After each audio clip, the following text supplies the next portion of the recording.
उन्हाळी परीक्षेच्या संबंधात आमची भूमिका ही आहे की हा जो निर्णय यांनी घेतलेला आहे 2 एप्रिल ते 25 एप्रिलच्या परीक्षा घेण्याचा, हा डोकं गहाण ठेवून गेलेला निर्णय आहे. विदर्भाच्या परिस्थितीचा जर विचार केला तर विदर्भ मार्च एंडिंगपासूनच तापायला सुरुवात होतो. यावेळेला कधी नव्हे तो मार्च एंडिंगलाच आपलं विदर्भाचं तापमान 40च्या जवळपास पोहोचलेलं होतं. आणि एप्रिल एंडला काय राहील याच्याबद्दल हवामान खात्याने ऑलरेडी यांना इशारा दिलेला होता. आणि उच्च न्यायालयाच्या निर्णयानुसार विदर्भाबद्दलची जी काही व्यवस्था आहे ही वेगळी करावी असं उच्च न्यायालयाने ऑलरेडी निर्णय दिलेले होते. त्या निर्णयांचा विचार न करता सगळ्या महाराष्ट्रभर एकाच डेटला परीक्षा आणि त्यांनी जो टाइम टेबल दिला आहे त्या टाइम टेबलप्रमाणेच परीक्षा हे त्यांनी आमच्यावर लादलेलं आहे. आज जर विचार केला तर यांना परीक्षेचं वेळापत्रक करताना हेही भान राहिलं नाही की मोठ्या पोरांच्या परीक्षा थोड्या उशिरा घेतल्या असत्या तरी चाललं असतं, पण जे 1ली ते 5वीचे लहान पोरं आहे यांच्या परीक्षा त्यांनी 22 एप्रिलला सुरू करायला सांगितल्या आणि त्या 25 एप्रिलला संपणार आहेत. आणि त्यामध्ये त्यांनी पॅटच्या परीक्षाही लावलेल्या आहेत.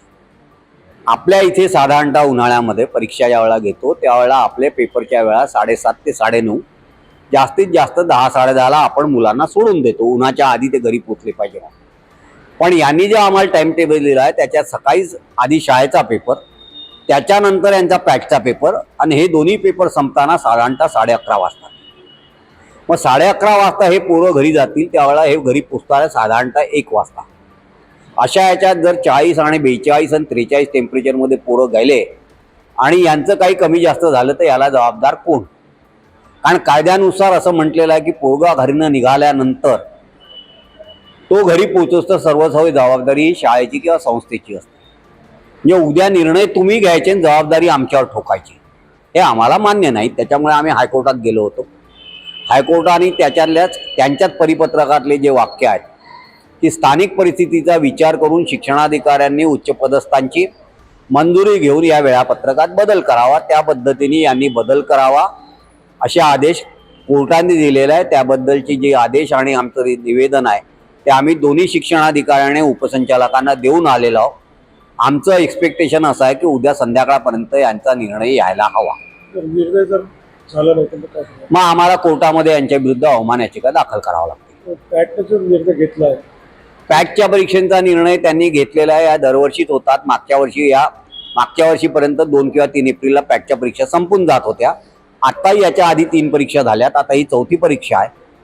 पण दुर्दैवाने असं झालेलं आहे की यांच्याजवळ शाळेचा सगळा रेकॉर्ड असताना, शाळेमध्ये किती विद्यार्थी हे माहीत असतानाही शाळेत जेवढे विद्यार्थी आहेत तितके प्रश्नपत्रिका आमच्याकडे आलेल्या नाही. यांचंच परिपत्रक असं म्हणतं की या ज्या प्रश्नपत्रिका आल्या याच्या झेरॉक्स करायच्या नाही. आणि जर शाळांना याच्या झेरॉक्स करावं लागले, 7 पानाची प्रश्नपत्रिका आहे. 7 पानांच्या प्रश्नपत्रिकेमध्ये माझ्यासारख्या शाळेमध्ये 120 पोरं आहे आणि 60 पोरांच्या प्रश्नपत्रिका आल्या.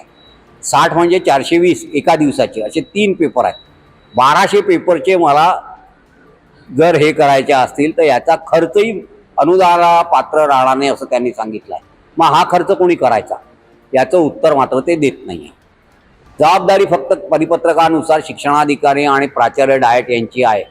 काल त्यांना फोन केल्यानंतर आम्ही पाहतो आमच्याचकडे प्रश्नपत्रिका कमी आल्या आहेत, कुठे अवेलेबल असतील तर पाठवतो असं सांगितलेलं आहे. आता उद्याचा जो पेपर आहे त्याच्या ज्या माझ्या इथे प्रश्नपत्रिका कमी आहे आम्ही त्यांना कळवल्या त्या अजूनपर्यंत आलेल्या नाही.